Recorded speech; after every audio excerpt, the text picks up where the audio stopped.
Comenzamos ya. Tiene la palabra la periodista Valeria Vegas. ¿Qué tal? Bueno, muchas gracias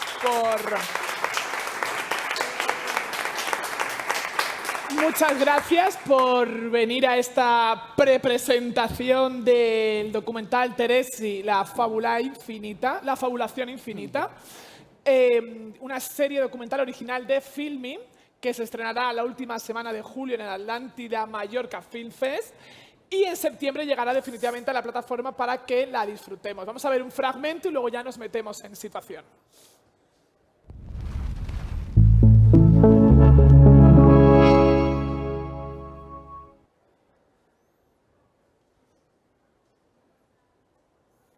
Ahí también lo tenéis, creo. Que también lo tenéis ahí, no sé si es más cómodo. Vale. La vuelta, Boris.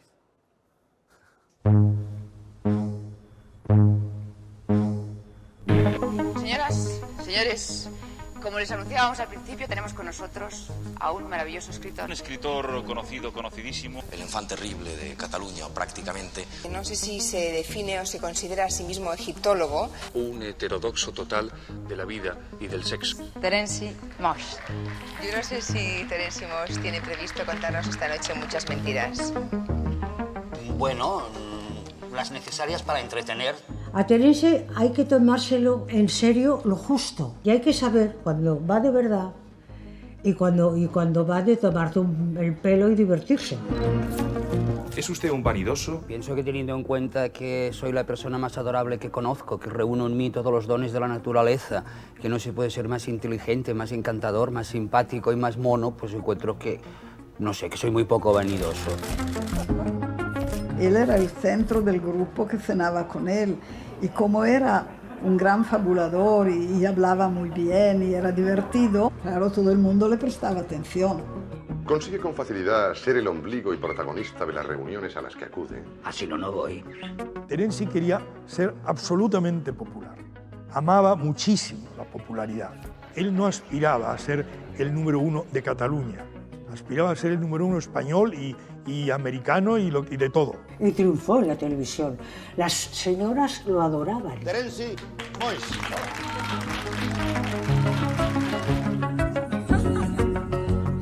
Esa unión que Terenci hacía de lo bajo y de lo alto, yo le decía, bueno, hay cultura A y cultura B. Entonces Terenci decía, sí, pero no hay frontera entre las dos, no existe tal frontera. Tú puedes entrar y salir de una continuamente. Ha predominado la imagen de que Terenci era un escritor meramente popular, un escritor de consumo. No se ha buscado al Terenci bueno. No ha salido nadie como él. No hay otro escritor que se le parezca. Ni siquiera un poquito. Perdona, a mí me escandaliza que todo ser humano pueda ser marginado por una cosa al margen de sus valores reales. Tanto si es homosexual, como si es negro, como si es chino, como si es mujer. Era una persona libre, profundamente libre, nacido en un país y en un espacio en ese país donde no existia la libertad. Si hi ha hagut un home lliure a Catalunya al segle XX, era el Terenci. Feia el que li donava la gana, efectivament, però a més no es deixava condicionar per res.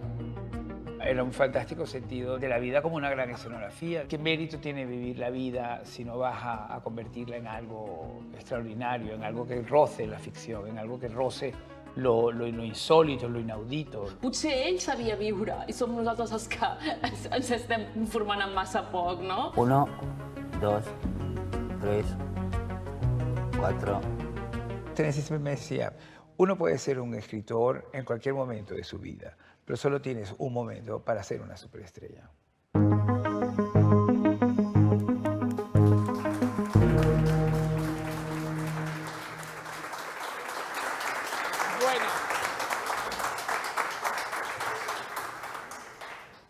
A partir de septiembre en Filmin. Y ahora comienzo a presentar aquí por proximidad Álvaro Augusto, creador y guionista de esta serie documental, Juan Sanguino, periodista, y Boris Izaguirre, escritor, guionista y amigo y además participante de Terenci. Es verdad. Boris, voy a empezar por ti. Gracias. ¿Cómo era? Bueno, y te diría incluso lo que pasa que esto quizás peco de subjetiva y creo que es objetivo, pero digno heredero de Terenci. Siempre lo he creído, antes de conocerte personalmente. Bueno, pero yo creo que él no me veía a mí de esa manera. Lo que sí quería era disfrutar como era su vida en general conmigo y me hacía a mí también darme cuenta de que era muy importante lo que a mí me estaba pasando y que tenía que saber entender muy bien el momento, el instante. Y yo creo que yo también estaba muy fascinado de hacer su amistad porque la vida con Terenci era muy simpática, completamente sin guión, no sabías nunca qué iba a pasar, tenía momentos increíbles cuando de repente tuvo que ser asistido con el oxígeno porque estaba más enfermo de ese enfisema que yo creo que terminó llevándoselo. Entonces me acuerdo siempre perfecto que él estaba con la máquina y la máquina ya era como un tema de conversación porque se la ponía así y entonces decía, claro, es que es un chute increíble, no tienes idea, porque el oxígeno te da un subidón total. Entonces decía eso y entonces de repente decía, bueno, pero siéntate más cerca, no te preocupes que yo ahora soy inofensivo. Y me encantaba, me parecía divertidísimo que tuviera esa capacidad de repente también estar jugando de esa manera continuamente. ¿Y qué te has llevado de Terenci, ¿no? Del amigo y del escritor, del personaje incluso. Bueno, también era verdad que Terenci era una persona que trabajaba continuamente, era ese tipo. Yo creo que Terenci sí tenía un horario de escribir y de trabajar, por más que de repente uno lo viera en los momentos que estaba relajándose. Pero yo creo que siempre estaba continuamente pensando y elaborando. Hay otra cosa que me encantaba de él, que es que de repente Terenci te sometía a esas noches de él, que es verdad que de repente era muy insomne.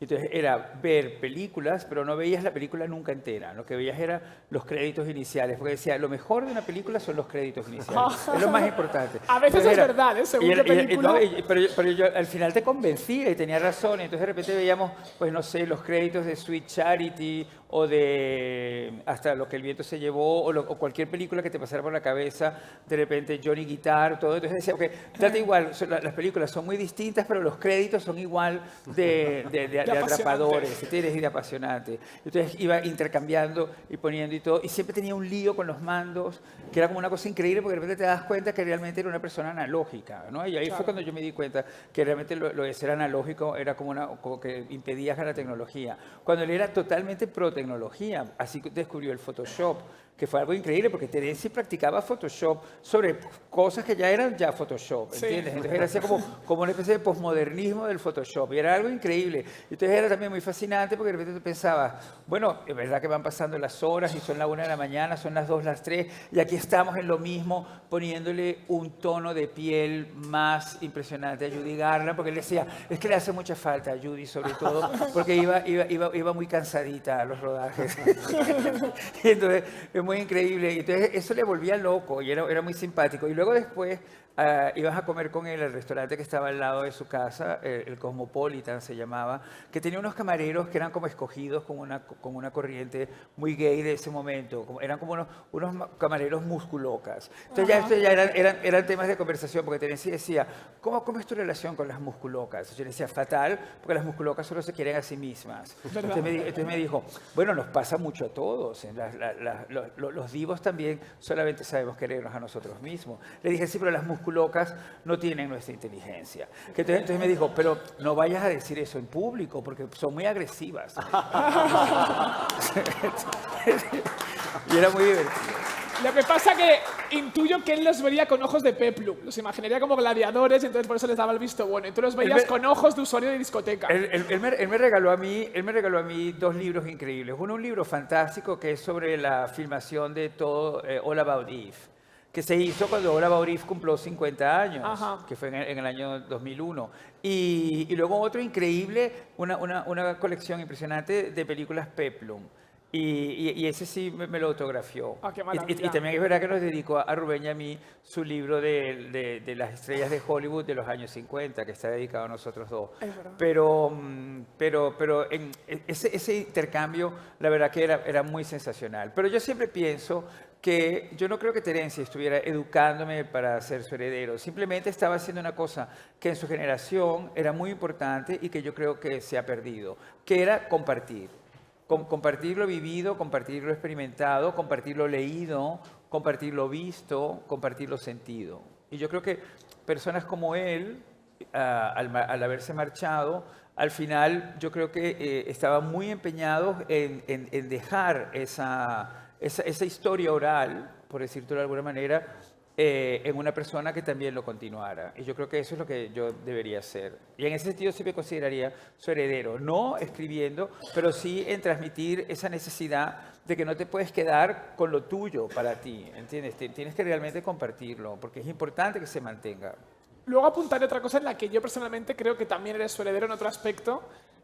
Oye, hablando de cine, que es otro aspecto que tocaremos más adelante en torno a Terence, almacenaba miles de películas, ¿no? Os miro a los dos porque a ti te constará de haberlo vivido y a ti te lo habrán contado o en el documental saldrá. O sea, ¿es verdad dónde tenía esas miles de películas? ¿En casa había miles de películas? Bueno, era increíble, ¿no? En su casa, cuando tú llegabas... Bueno, no te olvides que esa casa eran 2 pisos, muy impactantes en la calle Montaner, muy cercanos a la sala... a esa sala terrible que había en Montaner, que ahora no me viene el nombre, por algo será, que era un lugar con un cuarto oscuro muy aterrador, ¿entiendes? Y eso quedaba debajo de su casa en Barcelona, pero eran 2 pisos. Uno era el archivo, que es la gran pregunta de qué sucedió con ese archivo, y la otra era su casa. Y cuando entrabas, te recibían 2 grandes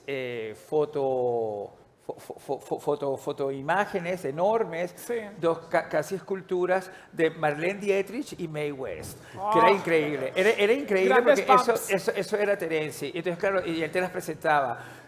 Nunca coincidieron, pero aquí están, acompañándolos. Entonces era muy divertido porque realmente eran 2 tipos de mujeres muy distintas, unidas por la idea del glamour. Y por la artificialidad de ambas, claro. Y por Hollywood y por él. Y entonces yo creo que ellas te acompañaban y te hacían sentir muy bien. Tengo también un recuerdo increíble que para un reportaje de un suplemento del periódico de Cataluña, Terence se hizo de nuevo otra vez esos trajes de egipcio que él tenía y que eran como muy increíbles. Entonces tengo ese recuerdo de él prácticamente casi antes de que ya enfermara, sentado para la foto, vestido de egipcio. Se hizo una sesión de fotos para el mundo, ¿no? Exacto. Creo que fue algo tan increíble, como también hizo unas muy buenas para Cero, que salía como con unos chulazos, así con unas musculocas modelo, y él con una billetera sacando los billetes y las tarjetas de crédito.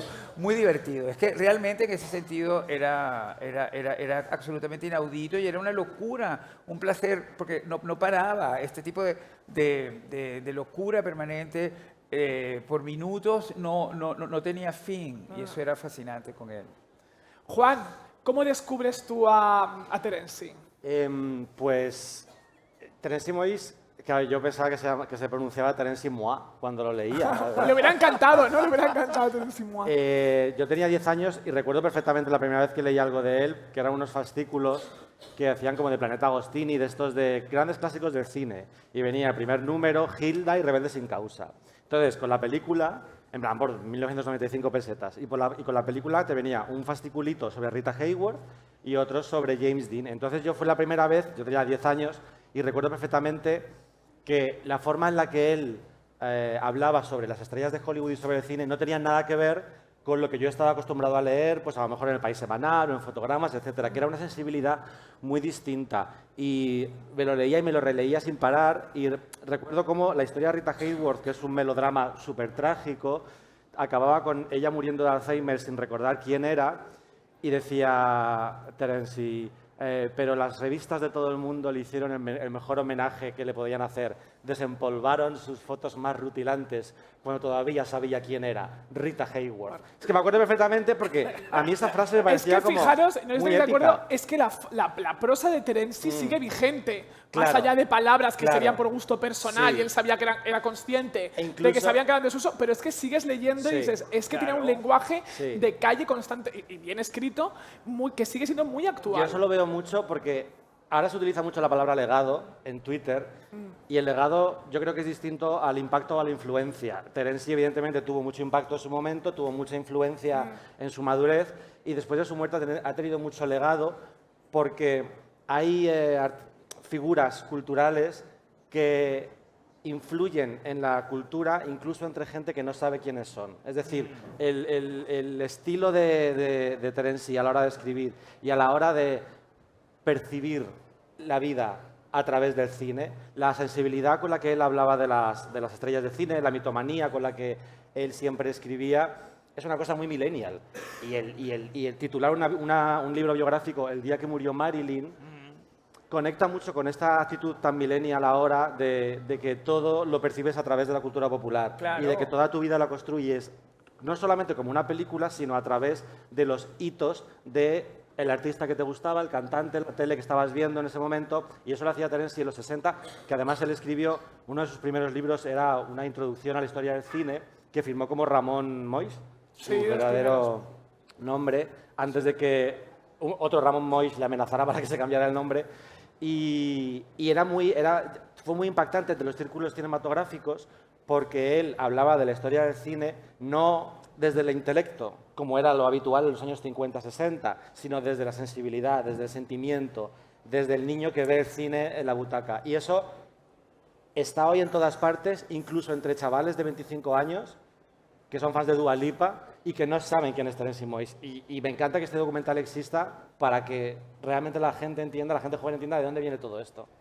Y te diría que además... Perdona, Boris, Didi. Es que quería comentar que, ¿sabes? Que en el funeral de Terence, que fue, yo creo, uno de los mejores espectáculos que pudiera celebrarse en la ciudad de Barcelona, pese al dolor de algunos de los que estábamos allí, era increíble la liturgia de cómo todo este mundo que ha sido Terence se iba a ir desplegando para que uno lo pudiera ver. Llegaré a los detalles ahora, pero es que primero quería recoger de lo que has dicho, Juan, que se acercó Maragall a decirme, es que Terence, dijo también eso, es que yo veo mucho a Terence en ti, y Terence fue una persona que nos descubrió universos. Y entonces él señaló el cine, Egipto.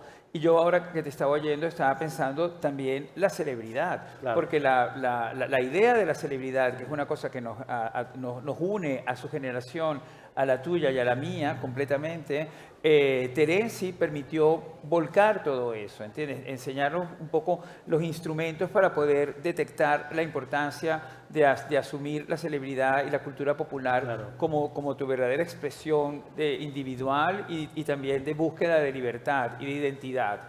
Y yo creo que eso también lo ha hecho él en toda su obra. Total. Y luego para contaros cosas del funeral, por ejemplo, era increíble porque estábamos allí varios de sus amigos y entonces íbamos un funeral en el que estemos, Sara Caballé, la Preisler. Eso fue increíble. Nuria Esper. Y Nuria Esper. Y yo tenía que leer El principio del peso de la paja, ¿entiendes? Y de repente cuando miro así en el horizonte y veo a ese grupo de personas, dije, bueno, esto es increíble, de verdad. Ya antes, en la noche, llegó el ramo de flores de Rocío Jurado, que era más alto que todo este pabellón, ¿entiendes? Era una cosa impresionante, pero impresionante. Entonces, de repente, cuando llegó, hubo como un momento de tensión entre los que estábamos allí, porque yo sugerí, yo creo que este ramo lo tenemos que poner más adelante, ¿entiendes? Porque, claro, era tan impactante, ¿no? Entonces, entonces había otro, el de Montserrat y otros así, entonces había como un poco como que movernos para ubicar en el jurado. Entonces ya todo eso yo pensé, bueno, si él se levantara y lo viera, aplaudiría, porque realmente era el máximo de los espectáculos. Leí en algún momento que no sé si fue su hermana o fue su secretaria, que se acercaron al féretro y le colocaron un pin del club de fans del actor Salmineo, que era un sex symbol de los años 60, muerto muy pronto. A él le encantaba. Claro, pero eso es estar muy de acuerdo con el finado y decir, a Terence le hubiera gustado morir con el pin que compró por internet del club de fans de Salmineo. Claro, porque él se identificaba muchísimo con Salmineo, se identificaba físicamente con él muchísimo. Y luego había gente, porque no te acuerdas que salió publicado en los periódicos que más de 10.000 personas pasaron por la Capilla Ardiente, y de esos fueron 3 días, o a lo mejor fue un día y medio, pero yo creo que, yo siempre lo cuento que fueron 3. Entonces la gente venía con paquetes de tabaco y se lo ponían así, es que la gente es muy increíble, ¿entiendes? Qué maravilla. Pero entonces yo también pensaba, hay veces que uno se agobia mucho del afecto del público y todo eso, y de los disparates que conlleva, pero en ese momento yo lo entendí también perfectamente, y entendí que eso era un poco la comunicación de Terence, ser también un personaje muy conocido, porque también eso era una manera de poder seguir transmitiendo también su mensaje. Claro. Y él eso lo entendió mejor que nadie. Y ahora Álvaro, que gracias a ti existe esta serie, gracias a ti ya Filming, pero bueno, eres el creador, guionista de esta serie documental. ¿Cómo surge, cómo te planteas, en qué momento, cómo es hacer una serie de Terence y llevarla adelante? Bueno, fue un momento en el que yo estaba viendo con un gran amigo mío Anatomía de un Dandy, la estábamos comentando, la película, sobre Francisco Umbral, que estuvo nominada al Goya, que ha hecho tanto recorrido en Filming, y en ese momento los dos nos miramos y dijimos, si se ha hecho uno de Umbral, ¿sabes quién falta? Terence Moix. Porque creemos que de la misma manera que se tenía que reivindicar la figura de Umbral, que había caído en el olvido, creo que también es necesario hacerlo con la figura de Terence, que efectivamente también ha caído en el olvido. Cuando antes ha dicho Juan que las personas de 25 años no le conocen, es cierto. Las nuevas generaciones no conocen a Terence y no saben quién es Terence. Nosotros, cuando estábamos rodando... Hay un problema, perdona que te interrumpa, con las nuevas generaciones que tienen ahora todo Hay al mu- alcance. hay Hay muchos problemas. Hombre, el primero que van a tener que pagar las pensiones y no lo veo muy claro. Te quiero decir, eso para mí es el primero. A veces digo, fulanita, me ve en la tele y digo, esta va a tener a mí que pagarme el día de mañana. Lo digo como broma frívola, quien me quiera criticar que lo haga tranquilamente, que estamos en democracia, pero que hay muchos. Pero hay un problema y es que tienen al alcance algo que Terence y tú no tenían, que era Internet. Y dices, es un delito porque tampoco saben quién es Lola Flores. No han escuchado 2 canciones de Lola Flores. Saben quién es por un meme, Pero que es son distinto. son Y perezosos. Umbral tampoco saben quién es, aunque haya un documental. Saben quién es Umbral porque ponen el fragmento de la discusión con Mercedes Milá y la frase que ahora no me... He venido a hablar de mi libro, ¿no? Te lo digo simplemente porque hay que hacer las cosas no pensando solo en la gente de 25 años, hay que hacerlo en que realmente incluso lo saben valorar y de paso que ese público que tiene 25 años lo descubra. Exacto, Pero un poco- que, muy bien. Sí. Sí, nosotros cuando estábamos rodando, un día teníamos unas horas muertas e improvisamos, cámara al hombro, una secuencia que al final no se incluyó en la docuserie porque por tono no encajaba, que era salir por las calles de Barcelona y preguntar a la gente si conocía a Terence Moix. Y resultaba que toda la gente joven no sabía quién era, solo una se atrevió un poco a decirnos, me Y en suena Cataluña, tal. además. Creo que salió en Drag Race. Esto es lo que nos dijo una mujer. Me hubiera encantado, ¿no? A Terence le hubiese encantado. Salir de Drag Race creo que también le hubiera gustado, las dos cosas. Y eso es una idea que nosotros teníamos de presente cuando comenzamos a hacer la serie, que es que no queríamos que fuera café para cafeteros. Es decir, no solo atraer a aquellas personas que ya conocen a Terence, que lo han leído, que lo han admirado, sino atraer a aquellas personas que ni siquiera saben quién es Terence. Es decir, que la serie no sea solo redescubrimiento, que lo será para algunos, sino que sobre todo sea descubrimiento para la mayoría. Y esto lo teníamos muy presente desde el inicio. Sí. ¿Y cómo fue el proceso creativo en sí mismo? Es decir, hay una veintena de testimonios, ¿no? Boris entre ellos, la fotógrafa Colita. Cuéntanos un poco quiénes forman parte de esta serie documental y si vamos a descubrir cosas que no, más allá de que no podríamos imaginar. Se van a descubrir cosas, sobre todo porque nuestra intención es que la docuserie sea, como no puede ser de otra manera, un homenaje y una celebración de Terence, pero que no sea una geografía. Tampoco hemos venido aquí a exaltar al personaje, sino a conocer a la persona. Y eso también a veces implica pues, conocer un poco las capas menos favorecedoras que tenemos.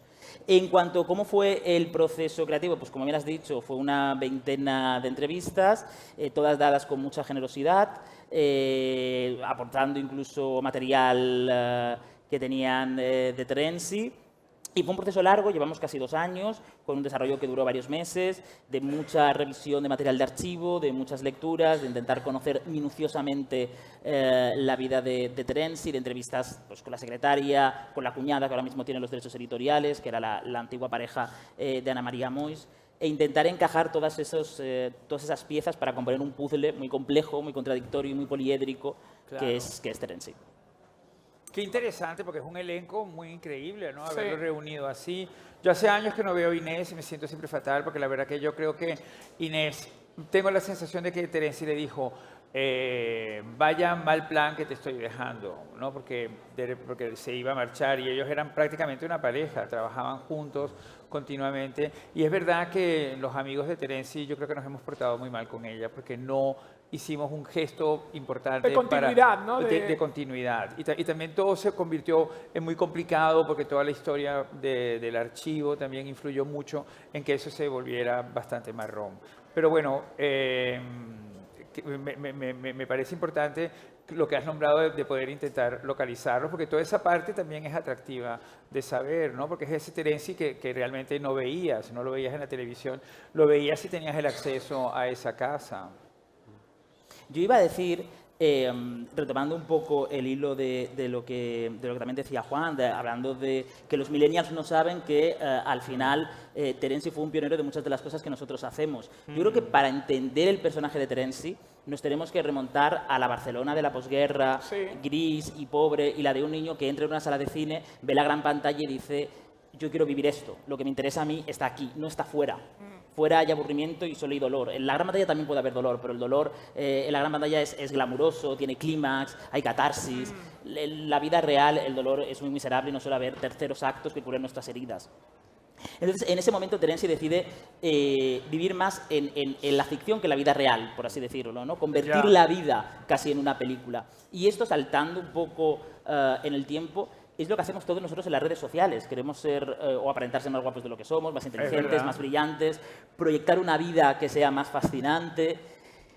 ¿Por qué? Pero es mucho más mediocre porque, como decía Norma Desmond en El crepúsculo de los dioses, la pantalla es cada vez más pequeña. Sí, porque la pantalla del móvil es una pantallita, ¿entiendes?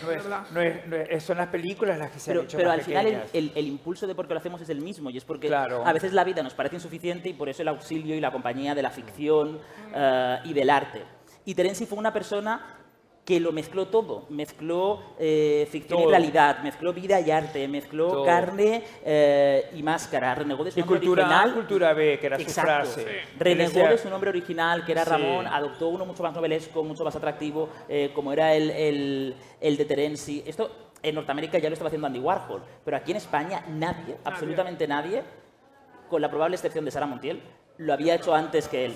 No, O sea, muy Terenzi, acertado, ¿eh? O sea, sí. Terenzi era nosotros hace 60 años. Se cuenta en el documental, yo creo que el libro que nos faltó por leer de Terenzi, que nunca llegó a buen puerto, fueron las memorias de Sara, que las iba a hacer Terenzi. ¿Ah, sí? Bueno, Sí, me encanta, pero me encanta que traigas eso porque Terenzi, hubo una feria del libro, donde estamos ahora, en la que coincidimos firmando Sara Montiel, Terenzi Moix y servidora. Sea como 2003 o algo, cuando Sara sacó Vivir es un placer. Exactamente, con las memorias de Sara. Entonces me acuerdo perfecto que Terenzi me dijo, es una oportunidad única para reunirnos. Entonces organizó que cuando termináramos nuestras firmas de ahora del mediodía, fuéramos los tres a comer al Ritz, porque a él le encantaba el Ritz. Él venía a Madrid y se quedaba en el Ritz. Durante un tiempo tuvo un piso aquí, pero siempre el Ritz era como su lugar, totalmente. Entonces, claro, al Ritz tienes que ponerte corbata, que a mí se me había olvidado totalmente. Entonces yo vine a firmar un poco así, normal y todo, pero me tuve que poner la corbata que te daban en el Ritz. Pero cuando llegué, porque yo tuve un poquito más de firma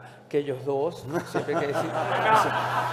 Eso siempre... Es que tenías mucha tele, claro. Es que yo detesto la falsa modestia, pero te quiero decir que llegué tarde. Entonces ya estaban sentados los dos y eran increíbles, porque ellos dos tenían un sistema de que Terenzi permanentemente le estaba haciendo una entrevista a Sara, como era esa entrevista famosa en su programa de televisión, que Sara llega y le dice, Sara, qué bien te van las cosas, mira todas las joyas que tienes. Y ella le va contando, esta esmeralda y este diamante, esto es un zafiro. Fue increíble. Entonces ellos hacían esto permanentemente. Entonces Terenzi la obligaba a ella a decir esos cuentos míticos que se le adjudican a Sara. De hecho, el momento hebrea...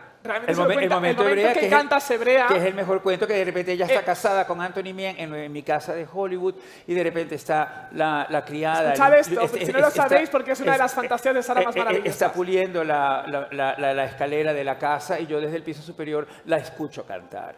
Y entonces es una canción muy bella que me llama la atención. Entonces le pregunto a la empleada, a la doncella, le digo, hebrea, ¿qué canción es esa que cantas? Y entonces la hebrea me respondió, se llama People, señora. Y entonces él le dijo, ¿cuál es tu nombre, hebrea? Y la hebrea le dijo, Barbra Streisand. Es decir, según Sara, Barbra Streisand era su doncella, era la criada en la época hollywoodense. Y todo esto lo sabemos porque Sara se lo contó a Terence y Sara nunca lo contó públicamente. Pero no era que Terence se lo inventaba, sino que en esa conversación que hacían permanentemente, Terence se lo pedía que lo volviera a contar y ella lo contaba exactamente igual como yo os lo he contado ahora. Sí. Y como la otra también, que de repente va en un avión en Washington a Nueva York en medio de una tormenta tremenda y de repente va saliendo del avión y que no salía y por fin sale el avión y la tormenta es como espantosa y entra de pronto una persona y ella se da cuenta que es por eso que se ha retrasado tanto el avión. Entonces esa persona entra y se sienta justo a la ventanilla al lado de Sara, que está allí sentada. Y esa ventanilla en medio de la tormenta explota. ¿Entiendes? Entonces el avión se convierte en un caos que va a estrellarse y todo. Entonces Sara cogí mi bolso y lo lancé contra la ventanilla y tapona la ventanilla. Y entonces se salva el avión, se estabiliza. Y la persona que está al lado de Sara le dice, señora Mann, muchas gracias, ha salvado mi vida. Y ella le dice, de nada, señora Kennedy. Era Jackie Kennedy. No es increíble, son increíbles. Sara y los aviones es un capítulo aparte. Esto ha venido gracias a que Álvaro has hecho el paralelismo de Warhol con Terence y Terence con Sara. Entonces, que por cierto, una cosa que sabe poca gente es que el sobrenombre de Saritísima se lo pone Terence. Sí, totalmente, claro, totalmente. De hecho, yo creo que Sara Montiel, que este momento en el que en la entrevista ella está a punto de convertirse en la Sara Montiel televisiva de qué invento es esto y todo esto, el mito de Sara Montiel, digamos, la fascinación de Sara Montiel la entendemos a través de Terence Moix y Pedro Almodóvar. Lo que Sara Montiel significó para toda una generación de españoles, de esa España gris que se pinta siempre, ¿no? Cuando iban a ver el último cuplé o esa mujer, es fácil entenderlo a través de La mala educación, por ejemplo, o de las entrevistas que hacía Terence y que además él reivindicaba mucho, sale Boris en el tráiler hablando de la cultura A y la cultura B, el folclore. En un momento en el que el folclore español estaba súper denostado. Bueno, porque también era una evasión en su generación y en la dictadura. Y yo creo que hizo muy bien en defender eso. Sí, porque él no consideraba que hubiese un tipo de cultura mejor o peor. Y hay una entrevista muy bonita con Rocío Jurado, que cuando entra le dice Terence, bueno, Rocío, te hemos mandado un coche para venir al plató, pero te teníamos que haber mandado 14 costaleros, porque eres una virgen. Entonces él empieza a hacer como paralelismos, que era muy interesante, como hablaba de los egipcios y sus dioses, los andaluces y sus vírgenes, y los mariquitas y sus divas de Hollywood. O sea, que era el mismo tipo de relación, de adoración, y él lo relacionaba mucho, porque de hecho, no digas que fue un sueño, al final es coger una historia de egipcio, una historia de la historia, y darle un melodrama, darle una copla, ponerle una... bellísima, el artista ciego tenía mucho de copla también, o sea, como él lo mezclaba todo. Y chulas y famosos, que realmente en el fondo es como una contraversión de Lola, convertido en como la imprenta vamos oscura. con esto a tratar un poco el momento, sigues Boris, de la alta cultura y la baja cultura, la cultura A y la cultura B, que Terence supo retroalimentar una con la otra constantemente. Era un maestro de eso completamente. Y por eso yo creo que le gustaba tantísimo la televisión, porque él veía que la televisión era el sitio perfecto para hacer esa mezcla. Era el bar genial para establecer ese cóctel. Y él creía en ese cóctel y yo creo que de alguna manera yo eso lo entendí leyéndolo en sus columnas de La Vanguardia en un principio y luego ya después en otros periódicos, porque me daba cuenta que él estaba utilizando toda esta historia de los medios de comunicación masivos para también no solamente hacer literatura, sino enviar un mensaje, o sea, transmitir un fondo importante ideológico incluso. Él decía una frase muy bonita que era que él entró en la cultura catalana con un lirio en la mano.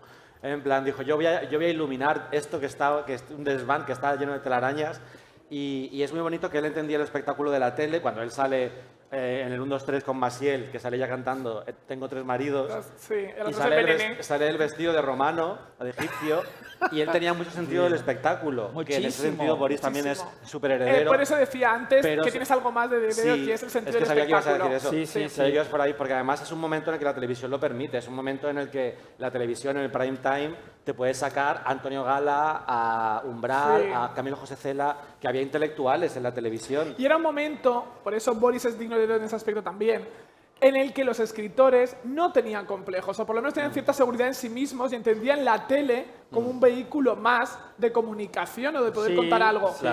Y esto hoy en día pesa, porque el escritor que sale en la tele ay, es que esto no lo voy a hacer, es que tertuliana aquí, es que lo otro. Y entonces dice, chica, estás llena de complejos y de inseguridades. Claro, es un trabajo Claro, más. es un trabajo y no saben divertirse, ¿no? Y en ese sentido, Terenzi siempre hizo todo lo que le divertía, ¿no? Y gracias a él, si tiramos en el archivo de Televisión Española, los únicos que han traído estrellas internacionales de aquellas leyendas de Hollywood han sido Ángel Casas y Terenci Moix. Y era increíble cómo las traía. Nadie más traía a Joan Collins, a Lauren Bacall, a la Sid Charity. A Joan Fontaine. Y Joan Fontaine le dijo, bueno, es que todo ha cambiado muchísimo porque mi camerino en la metro, yo tenía un Rembrandt, un Van Gogh y tenía un Monet y los tenía puestos así y servían la comida dentro del camerino. Entonces Terenci le dice, ay, Joan, así como, Joan, pero qué increíble. Y todos esos cuadros allí, no te los llevabas a tu casa. Decía, no, estaban muchísimo más seguros en el estudio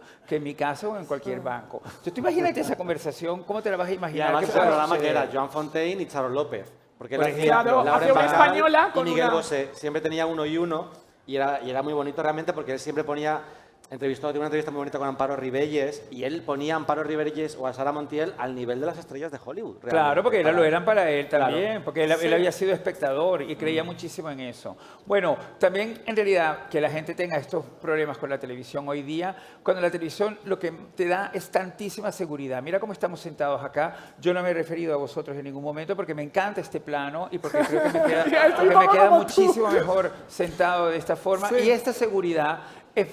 solamente la televisión te la puede Sí, dar, es cierto. ¿entiendes? Entonces yo creo que perderse de esto es que ni una buena cirugía te da la misma seguridad de ese momento. Y dentro de esa... Perdona, di Álvaro. No, es que iba a decir que incluso lo de la televisión lo hizo un poco sabiendo que iba a rebajar algo su prestigio, porque era un momento donde un escritor que aparecía en televisión pues ya era como una cosa como muy frívola. Y que acababa de ganar el Planeta. Y que acababa de ganar el 86, Planeta. claro. Es decir, que fue un poco casi en contra, digamos, de sí mismo, ¿no? O perdió un poquito de ese prestigio literario para ganar, evidentemente, mucha más popularidad. A mí sí que hay una cosa de Terenzi que me apasiona, ahora que hablabais de la cultura, y es que fue un gran pedagogo, quiero decir, nos enseñó muchísimas cosas, entre ellas amar el cine. O sea, tú lo has dicho, Terenzi tenía una colección de 3.000 películas en su casa. Imagínate lo que hubiese hecho hoy con Filmin, teniendo 10.000. Sí. O sea, ¿cuántos títulos de crédito puedes ver un día en Filmin continuamente? Lo puedes hacer en Claro, es en pre-filming. Terenzi es pre-filming. Es pre-filming. Claro. Terenzi inventó Terenzi filming. también Yo hizo inventó filming. filming, por eso es muy Le vamos a lógico quitar que el esté mérito a aquí. Jaume para... Claro, y se volvería loco con filming, ¿entiendes? Estaría ahí pegado. Estaría enloquecido. Bueno, tú sabes que Terenzi, de las últimas cosas que hizo, prácticamente 2 semanas antes de fallecer, fue organizar un programa de sus películas favoritas para la Filmoteca Catalana y estaba entusiasmadísimo. Yo me acuerdo, eso que dicen de Traviata, que antes de morirse se levanta y como que siente que está viva. Sí. Eso fue esa conversación final con Terenzi, porque mientras me iba explicando las películas que había seleccionado, Pater Panchali, todo el mundo de Aparallito, todo este universo indio así, y una película de Ninón Sevilla, que nosotros siempre reíamos mucho, porque Ninón Sevilla era una cabaretera, una rumbera del cine mexicano, con una carrera bastante interesante de observar. Entonces él decía, es una pena que esta mujer no la conozcamos, porque es una Marlene Dietrich mexicana, porque ella le adaptaban el Ángel Azul y se lo ponían con En unos versión ritmos mexicana. y con unas cosas, y ella salía bailando y hacía lo mismo que Marlene Dietrich en el Ángel Azul. Y eso es esa película de Ninón Sevilla, que él consiguió poner allí. Y entonces estaba entusiasmadísimo con esto. Decía, bueno, porque es que le tenemos que abrir los ojos a estos cultos de la Filmoteca, a estas grandes diosas del cine latinoamericano. Y a mí me encantó eso, la verdad. Y eso fue nuestra última conversación. Y no O sea, solo la habernos tele- perdido una colaboración entre Terenzi y Filmin es una desgracia. Total, también lo porque tengo que hubiera hecho una lista cada mes de sus 10 favoritas. Aunque no hubiera aprendido a manejar el mando nunca. Aunque no hubiera aprendido a manejar el mando. Pero Inés se lo hubiera hecho y no pasa nada. O sea que, Claro. Y además de la televisión, la prensa del corazón, que es este género denostado, que en España es number one y ahí sigue resistiendo. Es decir, Teleindiscreta se ha dejado de editar en papel. Interview terminó. Super Pop... pero las del corazón siguen. Pues cariño, algo pasará, que en España es muy buen corazón el que se hace. Y Terenzi, en ese sentido, sabía referenciarlo. Es decir, sabía abrazar esa baja cultura para subirla, ¿no? Esta trilogía de mujercís, Garras Astracal, Mujercísimas y Chulas y Famosas, que hace mucho que no lo leo, pero perfectamente intuyes quién es la modelo, quién es la Hombre, marquesa. es que Chulas y Famosas, que tenía la portada que era Mar Flores en la Con boda de el- Fran Rivera con el puñal, con el picahielos de Sharon Stone. Directamente, sí, Era increíble. directamente. No, y luego se intercambió cartas con Mar y sí. fotos. Entonces Mar de repente le mandaba unas fotos súper increíbles de Mar Flores. Y entonces él te las mostraba también, mira, Mar me ha mandado esta foto. Y le tenía mucho afecto. Pero yo creo que la idea fue que él, yo pienso, supo ver más allá de la propia Mar y lo que supo fue entender la situación. Sí, la increíble eso. la increíble astracanada de la Lo que situación significaba y la, todo eso. y la astracanada que somos como sociedad. Y que también tú es una vez dijiste, yo importante. tengo que confesar que te copio mucho esta definición y es antropología social. Porque es Totalmente, verdad, una vez totalmente, ustedes sí, hace sí, 20 sí. años dije, es que es antropología social. Sí, sí, es sí, decir, el siempre. debate de la gestación subrogada llega porque la presentadora y actriz no lo llega cuando hace Elton John, llega cuando lo hacen a Obregón. Entonces es antropología social una vez más demostrado, ¿no? Y eso, Constantemente. eso él yo creo que era muy observador y también me lo hacía ver. Pero también me hacía ver, pero el truco, me decía, es que nada de esto se puede tomar en serio. Claro, ahí está. ¿Entiendes? Puede intelectualizarse. Llegaba a decir que la palabra intelectual a él yo siempre sentía que le daba como muchísimo respeto y repelús. Puede intelectualizarse, pero no se puede tomar en serio, que es lo creo que al final es lo que ha terminado pasando. La prensa del corazón se ha terminado tomando tan en serio a sí mismo que ha terminado devorando. Sí, es verdad que se ha perdido un poco el sentido del humor. Pero la gente tampoco es no consciente hay. de que Carmen Rigante escribía en 10 minutos, de que Terenzi defendía esa prensa del corazón, que Maruja Torres también escribía en esto. Es decir, que las grandes plumas ya abrazaban, Pero es que- algunas con resignación y otras por gusto, esa prensa del corazón, porque al final era novela rosa. Sí, y además es un momento en el que, primero, son historias muy fáciles de narrativizar, porque ya están contadas, ¿no? Pero luego, además, es esta cosa que hace muy bien, que hacía también Terenzi, que para mí es lo que le define como escritor, que es del contraste entre la alta cultura y la baja cultura, que además en este momento estaban mucho más separadas que ahora.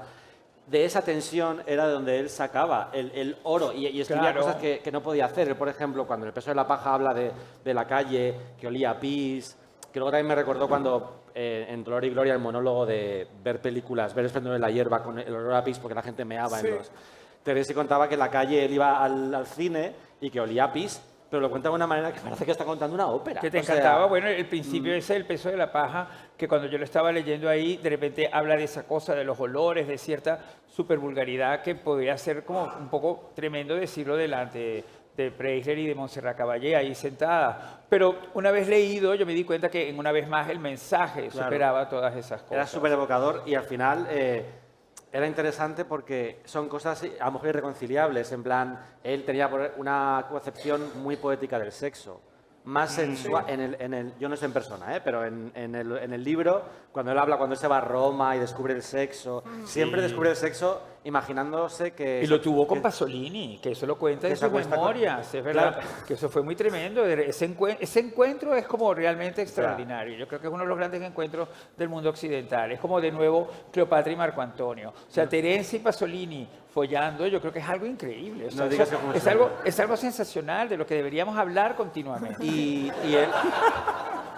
Y él decía que de repente para él la atracción sexual hacia los hombres era si solo se los imaginaba como romanos o como egipcios, porque además su fascinación con Egipto no era con el Egipto real, era con el Egipto de las películas, era con Liz Taylor. Y cuando Exacto. Martes y 13 le entrevistan que está Millán Salcedo vestido de Cleopatra, Millán Salcedo va vestido de Liz Taylor, no de la Cleopatra auténtica, o sea que hay como una doble tal. Y entonces él habla del sexo en términos más conceptuales, más poéticos, que físicos, que luego igual le encantaba follar, no lo sé. Pero su manera de abordar el sexo literariamente era de una cosa casi sensual, no era...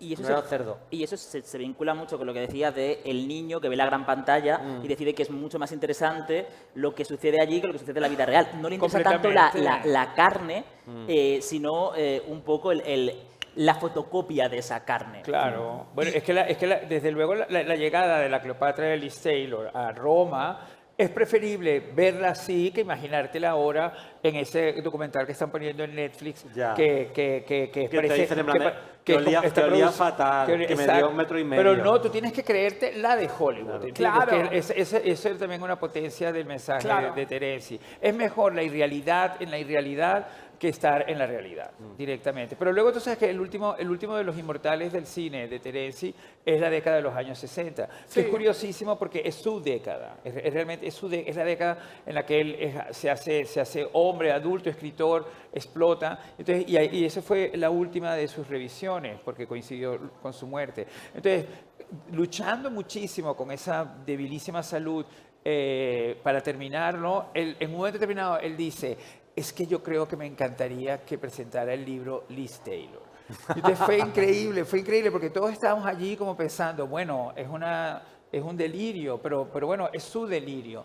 Y entonces de repente Teresa dijo, porque si le escribo una carta y se lo pido, ¿tú crees que va a decir que no? Entonces, claro, ¿qué le ibas a decir? Yo le dije, no, Terenzi, tienes que escribir la carta y enviársela. Con Liz Taylor nunca se sabe, también te digo. Entonces, claro. Teresa decía, a lo mejor no hace falta ni siquiera poner dirección, solamente poner Liz Taylor, Hollywood, USA. que es como la gente antiguamente mandaba cartas a Hollywood a ver si llegaban. Exacto. Yo recuerdo que en Suspiros de España, que es esta semblanza que él publica de las folclóricas, no sé en qué momento de los 90, mediados de los 90 o algo, recurre también, es decir, hace unas semblanzas divinas y perfectas de la trayectoria de Imperio Argentina, de Concha Piquer, de Joselito, de Isabel Pantoja, pero recurría mucho a referenciar la prensa del corazón, de manera que yo intuía, digo, este hombre no se va a acordar de lo que dijo en estas revistas, porque está guardando, aunque sea el clipping, ¿no?, el recorte de este momento. Entonces él decía... ¿Los guardaba? Los guardaba, imagino, ¿no? Porque es que van muy textuales, dice, y como Marisol dijo en 10 minutos, tal, no sé qué, no sé menos, y volvía.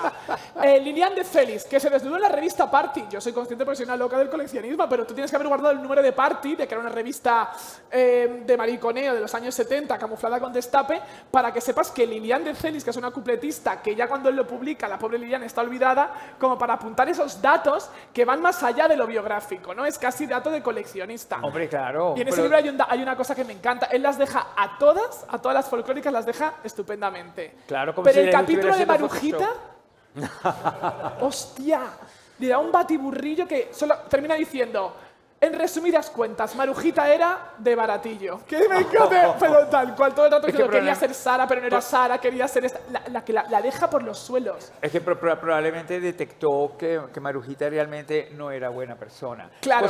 Cosa que no se puede probar, porque en realidad Marujita hizo tanto trampa sobre sí misma que... Pero algo le debió pasar, ¿eh? Porque todo el rato es que sus labios de silicona, su no sé qué. Es que yo creo que ella fue un poco violenta en un momento determinado con Sara, pese que al final fuera una de las bridesmaids de la última boda de Sara, que eso es algo increíble. Eso no viene todo porque cuando Sara hizo el último cuplé, que fue como la película más taquillera de la historia de España, durante que además 20 años. Contaba Terenzi que él fue a una sesión doble de Sinuel Egipcio y el último cuplé en Nochevieja. Y de repente está el último cuplé y se encienden las luces, sacan las uvas y la gente empieza a comer las uvas. Y él, que tenía 10 años, se puso a llorar porque la realidad se había interpuesto en su fantasía del último cuplé. Claro. Y luego Marujita hizo, y después del cuplé, como una falsa secuela. Pero es lo que él cuenta, que Marujita... Sara nunca se lo perdonó. No, pero yo entiendo que aparte de que le haya podido algún rifirrafe, también es porque los fans de Sara eran muy fans de Sara. Es que ya no quedan esos fans de Sara, ¿no? Más que Pedro, Almodóvar y demás. Pero los fans de Sara crecían con esa mujer, ¿no? Esos maricones iban y con 12 o 15 años estaban viendo esa belleza en la pantalla, con esos melodramas irreales. Entonces, para los fans de Sara, Marujita era una copia barata. Entonces, claro, que es lo que él dice todo el rato. Ya. Él, de hecho, referencia, dice, Sara hace el último cuplé y la otra vaya hace después del cuplé, y lo dice, ¿no? Como que siempre intentó estar Bueno, pero también recuerda que ese tipo de fanatismos también se daban, por ejemplo, entre Tebaldi y Calas. Para poner quizás un momento más cultura A, como estamos hablando de esto de que Terenzi estaba entre la cultura B y la cultura A, y probablemente de ese fanatismo viene de estar defendiendo lo nuestro, ¿no? Lo de Marujita y Sara. Que, por cierto, yo quería hablar de una cosa que ahora en los documentales siempre se hace, y a mí me pone súper nervioso, porque ahora parece que los documentales tienen que legitimar al biografiado diciendo que hizo cosas que no había hecho nadie antes y que le cambió la vida a toda una generación. Y es como, chico, tú puedes ser una persona interesantísima, un artista interesantísimo con una vida fantástica sin cambiar en la vida a nadie. Pero en este caso es verdad. Muy buen punto, Juan, muy buen punto. Gracias. Te apoyo mucho en esto. Gracias. Me y el otro día, interesante. hablando con un amigo, hablando de este documental y tal, me decía, es que Terenzi Moix fue la primera persona que escuché hablando que era de ser homosexual sin decir soy gay y quiero reivindicar lo que sea. Le escuché diciendo en la radio, en la SER, que a él le ponía mucho Leonardo DiCaprio, que había ido a ver Titanic y que le parecía guapísimo. Y entonces esa Le encantaba naturalidad... DiCaprio, estaba enamorado de DiCaprio. Pero Yo Juan... creo que es la única persona que le ha gustado la playa.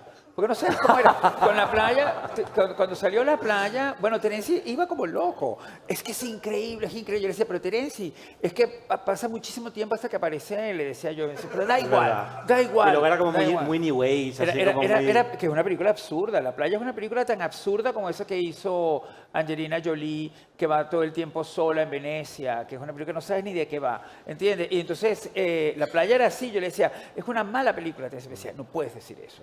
Es la película de Leonardo, ¿entiendes? Porque la han hecho para él, han pensado todo bueno, para él. Bueno, de hecho le hicieron para Ewan McGregor, que el pobre Ewan McGregor se enteró por el mala periódico que era, sí. de que no lo hacía él. Él se pensaba que iba a hacer la playa y de repente dice, DiCaprio va a hacer la playa. Y McGregor en su casa, en plan de... se enfadó con Danny Boyle, estuvieron sin hablarse muchos años. Es muchísimo más importante leer No digas que fue un sueño que ver la playa. Eso es que os quede claro, que os quede claro aquí ahora. Pero es muy interesante, me encantaba Pero una fíjate, Juan, perdona, ahora entiendo el punto, ¿no?, de Terence y la homosexualidad, que imagino que también se toca merecidamente en el documental. Es que aún esta referencia de que él diga en la radio, me encanta Leonardo DiCaprio y qué sexy, qué guapo, ¿Titanic de cuándo es? ¿98? 98, sí, vale. sí. Pero es que Terence ya hablaba de esto cuando te quiero decir, 20 años atrás a Titanic, ¿no? Y contaba su relación con el actor Enric Malló y era sabido y era público. No, y la ruptura de ellos fue prácticamente como un momento de catártico en Barcelona, porque la gente se involucró en esa separación de una manera y la gente no conocía parejas homosexuales en ese momento. Es decir, en el mundillo se podía saber que Vicente Parra, que Antonio Ferrandis, pero no conocían a las parejas. Y él y Enric Malló eran una pareja pública dentro de lo mediático que podía ser Enric Malló. ¿Antonio Ferrandis era gay? Sí. Antonio Ferrandis era gay y vivía en el edificio este gigante que hay aquí al lado del Retiro este alto. Pero Valeria, yo no sé, esto es como un outing, de repente la gente se puede asustar perdón, muchísimo. yo pensé que lo sabían. O sea, primero la gente, y para quien esté más lejos, Antonio Ferrandis es Chanquete, que habrá alguien que esté todavía más lejos. Pero eso es a dónde vas, Alfonso XII. Esto es a dónde vas, Alfonso XII. Vicente Parra, sí. Qué loca eres, Valeria, pero es que a lo mejor hay gente que puede tener un momento es verdad difícil lo que contaba Boris de la ruptura, lo contaba Núria Esper, que decía, nos montábamos en los taxis y los taxistas decían, señor Mois, lo siento mucho, no se desanime usted, que ya encontrará el amor, no sé qué. Y decía Núria Esper, un taxista de Barcelona solidarizándose con él, con una ruptura entre dos hombres, que era algo que no estaba visto. Claro. Y es increíble porque él nunca, como decía, yo nunca he estado en ningún armario. ¿No? En plan, yo no salí del armario porque nunca estuve dentro. Y la naturalidad con la que él hablaba en prime time, en los programas, no de su condición sexual directamente, porque no era una reivindicación explícita, pero sí era una reivindicación muy implícita, porque era súper rompedor. Y eso, por ejemplo, un Antonio Gala no te lo hacía, porque Antonio Gala era más de cada uno en su casa lo que... No, Antonio Gala iba por estos caminos de esta ambigüedad, del amor, los cuerpos, yo me enamoro, que muy libremente, la libertad también es eso, ¿no? Elegir cómo quieres contarlo. Pero en el caso de Terence es que era el único escritor hace 40 años que quiero saber cómo se aborda esto en el documental, yendo a Álvaro directamente. Pues se aborda de la manera, creo que ¿Sale Enric Malló? Tengo esta curiosidad a nivel fan. Sale Enric. Sí, qué guay. Ay, qué monada, porque es una monada. Enric Malló es una monada. Estuvo también en el sepelio y acompañó al cementerio de Montjuic con Mónica Randall. Y de repente eran ellos dos allí, Montjuic y toda la cosa de Terence. Y entonces es increíble como de repente Mónica cuidaba a Enric, porque Enric al final de cuentas era el viudo, claro. Aunque hacía mucho tiempo que no eran pareja, pero verlos a los dos así intercambiando como actores y todos con la tumba de Terence enfrente, es yo creo que un momento muy impactante de toda esa relación. Sí. Pero yo quiero decir, respecto a la homosexualidad, es que en Terence nunca hubo activismo. Terence no era como Caña, que sí que era un activista. Es que el activismo es equivocado. En su caso, casi fue una consecuencia de su necesidad de contar las cosas y de hacerlas públicas, de una manera a veces como muy impúdica, porque era así y era maravilloso. En eso también se adelantó un poco a los demás, en contar su vida hasta bueno, porque ese era el activismo. El activismo era esa frontal honestidad, que es lo que yo más me interesaba decir hoy acá, que yo no soy activo y tampoco soy activista. porque encuentro que el activismo se ha convertido en una especie como de arma arrojadiza hacia nosotros y que es como un boomerang hacia nosotros. Sí. Y no hemos Y si sabido lo eres, tienes que darlo enfrentar todo, eso. y si no lo eres, eres malo, ¿no? Directamente. hay un punto. Por eso digo, insisto en lo de no soy activo ni activista, porque durante mucho tiempo reconocerte pasivo era prácticamente como un tabú, una cosa que no podías hacer dentro de nuestra comunidad LGTBI, que antes era directamente gay, nada más. Y entonces hemos ido acumulando letras y fuerza y al mismo tiempo perdiendo realmente esencia y desde luego sentido del humor. Sí.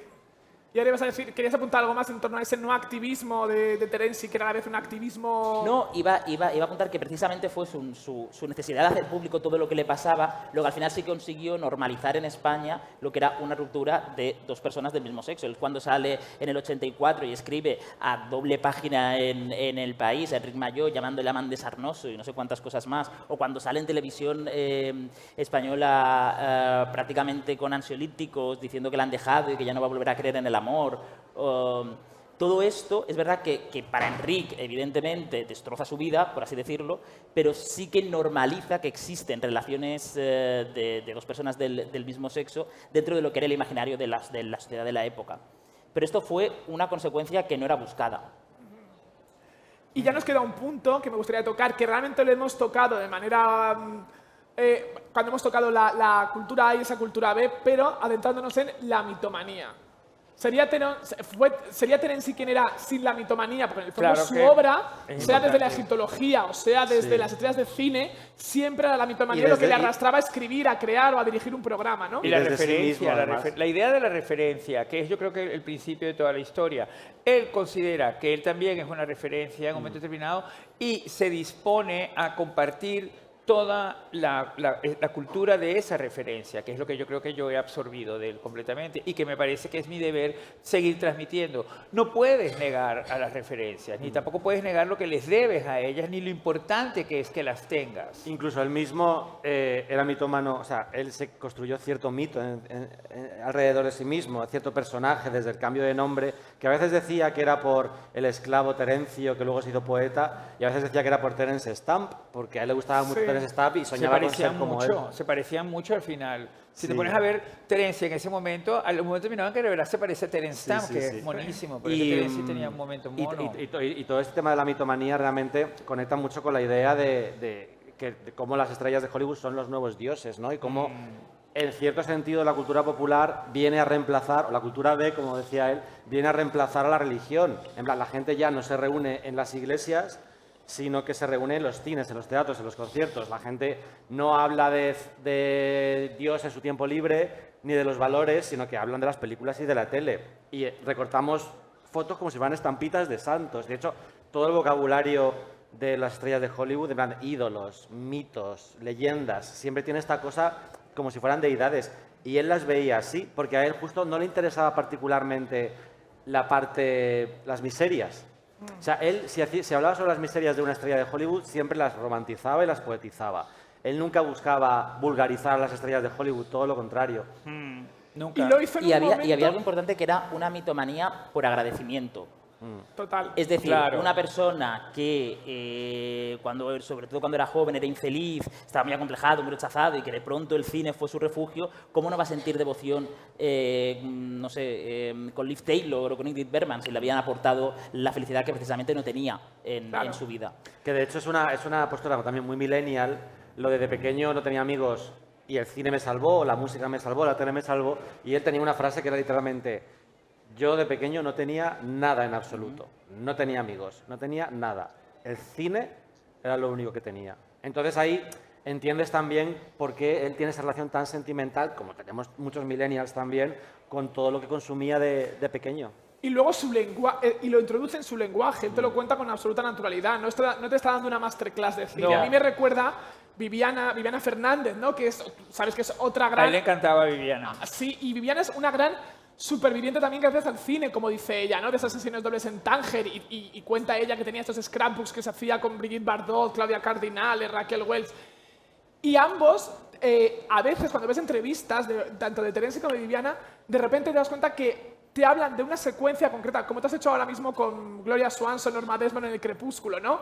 Tú no estás esperando que las personas lo hayan visto, si no habéis tenido 60 años para verla y más os vale. Claro. Claro, entonces tú lo sueltas, ¿no? Y Viviana Terenzi hacían esta cosa de, sí, porque como le pasaba a... Bueno, es cultura popular popularizada. Claro, popularizada. Y metida dentro del cuerpo. Exacto. Oye, hay otra cosa que me estaba acordando, que Terenzi, entre sus refugios, estaban, por supuesto, los tebeos, que eran una superindustria en su Barcelona. Y de hecho, Terenzi escribía bocadillos para ciertos tebeos, ¿sabes? Los globitos, él escribía, y yo creo que eso fue uno de sus primeros trabajos. El editorial que también ahí te das cuenta que él realmente estaba siempre metido en lo más... Porque él lo que quería era llegar a la gente. O sea, él no quería... Y publicó uno de los primeros ensayos que analizaba el mundo del cómic en España. Por ejemplo, claro, que eso a los millennials desde luego les va a fascinar. Pero bueno, la verdad que no tenemos por qué preocuparnos tanto por los millennials, porque ya tienen muchísimo con lo de ellos. Son una gente, son una gente que lo tiene todo y también tiene la pereza inherente, ¿entiendes? Entonces, claro, yo no sé por qué tenemos que preocuparnos tanto por ellos. Ya ellos sabrán salir de sus problemas solos. Total. Y cuando ya para terminar, y creo a punto, que cuando él ensalzaba estas figuras del cine de los años 40, de repente se marcaba un artículo en el suplemento del ABC, ¿no? En blanco y negro, que es donde surge luego Mis Inmortales, recopilando un poco todo eso de Anne Baxter o Cid Charisse o la que fuera. Pues eso en el año 89, 90, 91 era absolutamente de modé en vista de lo que tenías que escribir. Era una horterada. Era claro, y de las folclóricas igual. Y él lo abrazó volviendo a lo mismo sin ningún tipo de complejo, ¿no? Esto es lo que me gusta y esto es lo que reivindico. O sea, a usted no le gusta, se aguanta. Bueno, era lo que había marcado también su infancia y su adolescencia, ¿no? Que son los momentos donde más se germinan las películas que vemos y los referentes que cultivamos. Pues nada, chicos, es que me ha dicho que nos quedaban hace 10 minutos me dijeron que nos quedaban 5, de manera que ya nos hemos pasado 5. Gracias, Boris, gracias, Juan, gracias, Álvaro. Y nada, en septiembre la Fabulación Infinita en Filming. Y gracias a Terenzi. Y gracias a Terenzi, claro.